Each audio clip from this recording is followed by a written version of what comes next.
नमस्कार, स्वागत है आप सभी का। आपके साथ मैं हूं अपर्णा मौजम और वक्त हो गया है उत्तराखंड की खबरों का। सबसे पहले बात कर लेते हैं कोरोना अपडेट की। तो प्रदेश में कोरोना के आंकड़े लगातार उनमें गिरावट देखी जा रही है। रविवार को कोरोना के 1226 नए मामले सामने आए। वहीं मौत का आंकड़ा भी कम हुआ है। बीते 24 घंटे में 32 कोरोना मरीजों की मौत हुई है। तो इस दौरान 1927 लोग कोविड से रिकवर हुए हैं।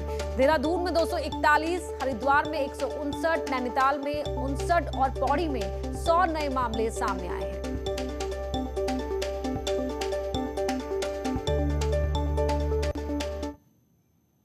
देहरादून से खबर है। सीएमओ देहरादून का कहना है कि ब्लैक फंगस के इलाज में काम आने वाले इंजेक्शन की कोई कमी नहीं है। एम्स समेत देहरादून और हरिद्वार में ब्लैक फंगस का इलाज कर रहे सभी 9 अस्पतालों को 7000 इंजेक्शन उपलब्ध करा दिए गए हैं। बता दें कि ब्लैक फंगस का केस सामने आने को 1 महीना हो गया और पहला केस 30 अप्रैल को सामने आया था। इस 1 महीने में अब तक 152 से ज्यादा केस सामने आ चुके हैं, जिसमें से 127 लोग अभी भी एम्स ऋषिकेश समेत अलग अलग अस्पतालों में इलाज करवा रहे हैं। इस बीच 13 लोग ठीक होकर घर जा चुके हैं, जबकि 12 लोगों की ब्लैक फंगस ने जान ले ली है।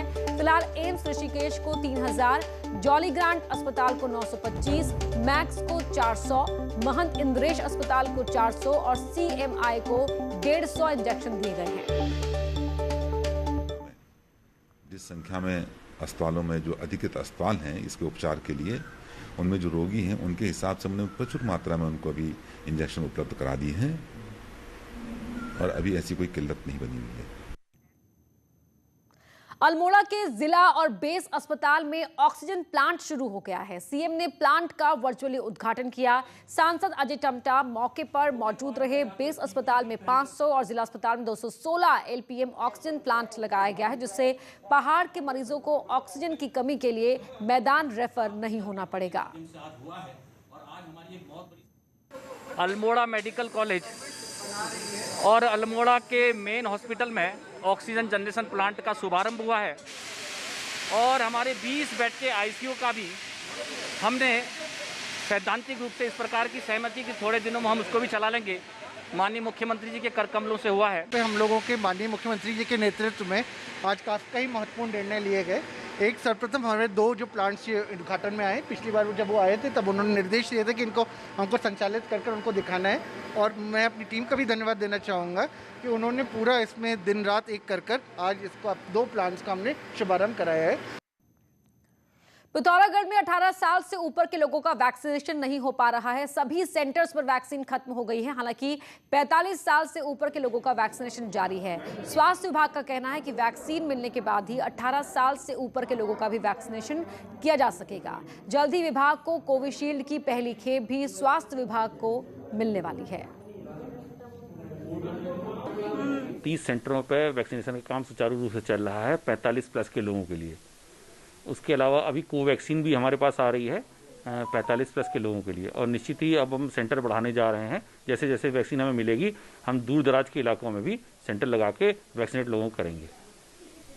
पौड़ी जिले की बैंगवाड़ी ग्राम सभा के पास आमसेरा इलाके में बादल फटने से हड़कंप मच गया। गनीमत ये रही कि हादसे में किसी की जान नहीं गई। बादल फटने के बाद तेज पानी के बहाव में गौशाला में फंसे पशुओं को भी बचा लिया गया, लेकिन हाईवे के किनारे खड़ी 2 स्कूटी बह गई, जिनमें से एक बरामद कर ली गई। वहीं एक कार को भी मलबे से बाहर निकाल लिया गया।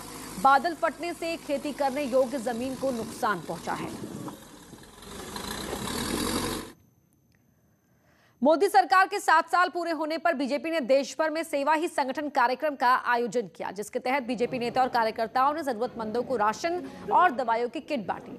हरिद्वार में बीजेपी प्रदेश अध्यक्ष मदन कौशिक और प्रदेश प्रभारी दुष्यंत गौतम की मौजूदगी में राहत सामग्री बांटी गई। हालांकि इस दौरान कोरोना गाइडलाइन का पालन नहीं किया गया। राहत सामग्री बांटने के दौरान वहां बड़ी संख्या में लोग मौजूद दिखे।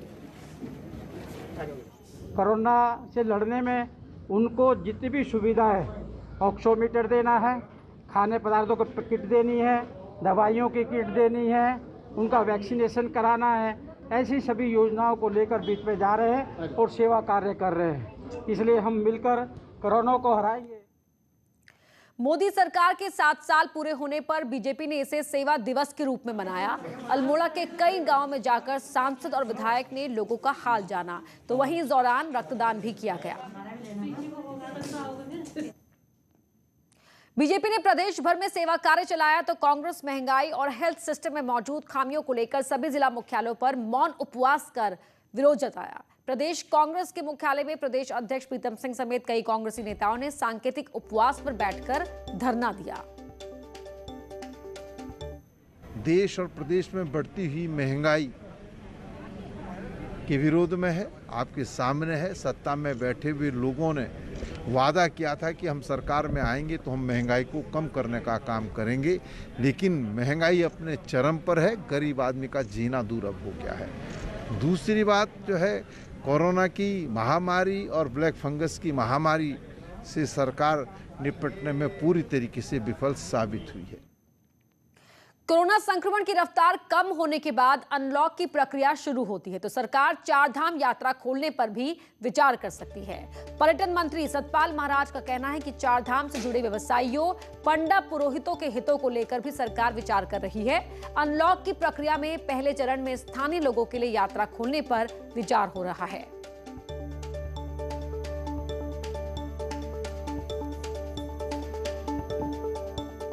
अभी वहाँ पर कुछ साधु लोग इंतज़ार कर रहे हैं, कुछ गांव वाले इंतज़ार कर रहे हैं, पर क्योंकि हमने लॉकडाउन लगा दिया है तो हम उनको अनुमति नहीं दे सकते हैं, क्योंकि जब सभी हमने रोके हुए हैं तो भक्त तो बराबर होता है, उस पर कोई डिफरेंशिएट नहीं कर सकते आप, कोई फ़र्क नहीं ला सकते, तो इसलिए हमने रोका हुआ है।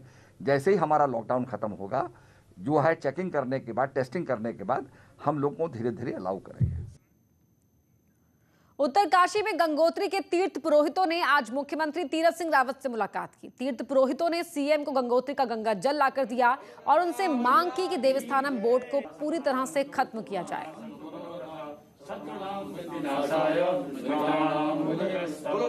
जो ये कानून बनाया गया उसको पूर्णतः खत्म करने के लिए जो उन्होंने घोषणा की है, हमने ये निवेदन किया है कि उसको तुरंत से तुरंत उसको अमली जामा पहनाया जाए और उस चीज़ों को खत्म किया जाए, इस कानून को।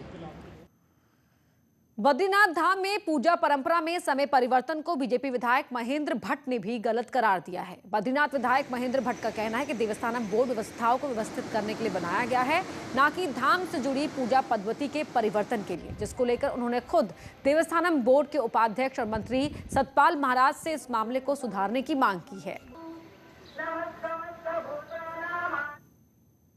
कोरोना काल में गढ़वाल मंडल विकास निगम अपने इंफ्रास्ट्रक्चर पर काम कर रहा है। हरिद्वार के चीला में जीएमवीएन ने टूरिस्ट के लिए जंगल थीम पर शानदार होटल बनाया है, साथ ही अपनी वेबसाइट को भी सुधार रहा है।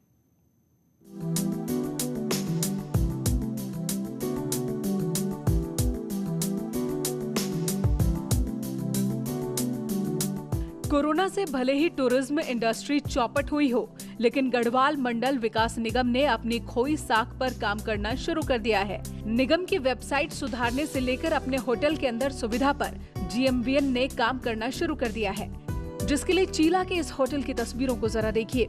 यहाँ इस पुरानी बिल्डिंग को होटल में तब्दील कर दिया गया, जिसमें बच्चों की सुख सुविधाओं से लेकर जंगली जानवरों की खूबसूरत पेंटिंग्स तक लगाई गई हैं। वहीं धनौल्टी में भी एम्बेसडर कार थीम का रेस्टोरेंट बनाया जा रहा है, साथ ही होम स्टे की फैसिलिटी पर भी काम चल रहा है। चीला के में एक हम रेस्टोरेंट नया ओपन करने के लिए प्लानिंग कर रहे हैं। ऑलमोस्ट वो प्रिपेयर्ड या मतलब जो रेनोवेशन के बाद में उसकी कंडीशन है कि जैसे ही कोविड के रेस्ट्रिक्शंस हटते हैं तो हम इनॉग्रेशन के लेवल पे आ सकेंगे उसमें।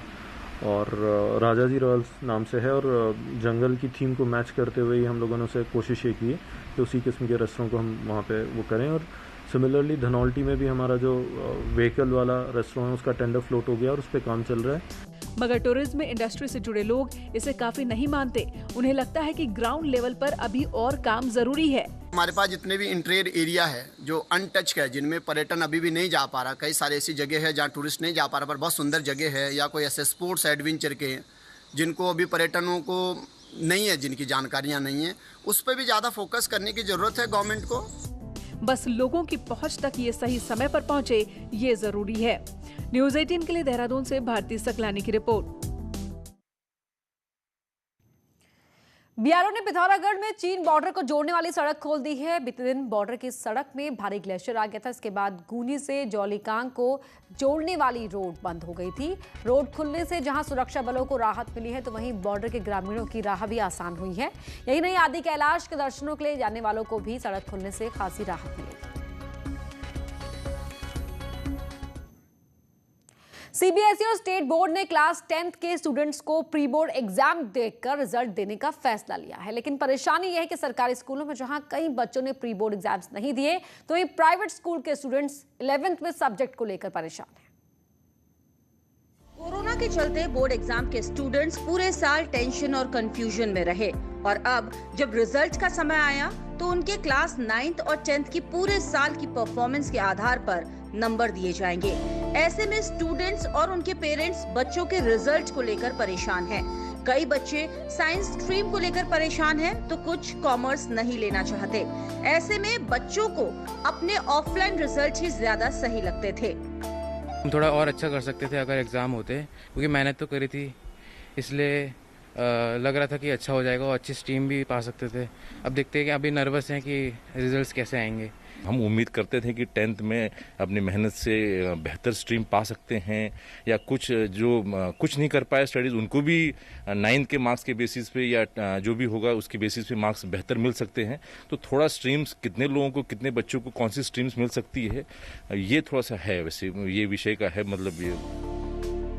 वहीं स्कूल प्रबंधन का कहना है कि हर एग्जाम को गंभीरता से लेना चाहिए और न्यू एजुकेशन पॉलिसी में ओवरऑल परफॉर्मेंस को ही ध्यान में रखा जाता है, इसलिए पेरेंट्स और बच्चे परेशान न हों। उसके class 9th unit test half yearly, क्योंकि लास्ट टाइम जितने भी एग्जाम हुए उसमें अधिकांश एग्जाम ऑनलाइन थे और जो फाइनल एग्जाम हुआ वो सीबीएसई की गाइडलाइन और स्टेट गवर्नमेंट ऑफ उत्तराखंड की गाइडलाइन के हिसाब से ऑफलाइन हुआ, ये आपको पता होगा।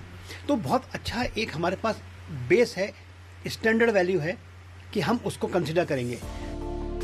अब प्राइवेट और सरकारी दोनों स्कूल के बच्चों की परेशानी अलग अलग है। ऐसे में इस बार का 10वीं बोर्ड का रिजल्ट बच्चों, पेरेंट्स और स्कूल सभी के लिए टेंशन वाला है।